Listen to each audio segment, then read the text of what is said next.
Reported हुकूमत और पैमरा सैलाब से मुतासरा अफराद की इमदाद के लिए की जाने वाली कोशिशों में भी रुकावट बनने लगे। सैलाब ज़दगान की मदद के लिए चेयरमैन तहरीक-ए-इंसाफ इमरान खान की टेलीथॉन शुरू होते ही बोल न्यूज़ को केबल नेटवर्क पर बंद करना शुरू कर दिया गया।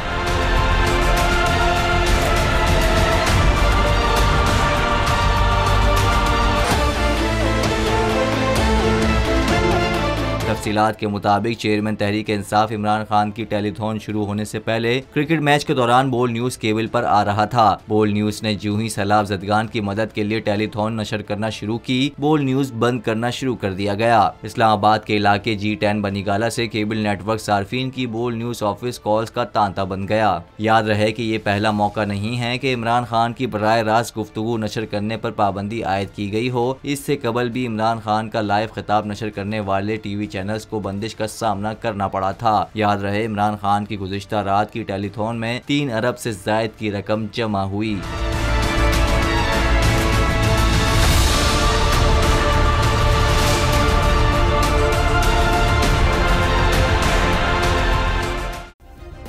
सब्सक्राइब करें और बेल दबाएं ताकि कोई खबर रह न जाए।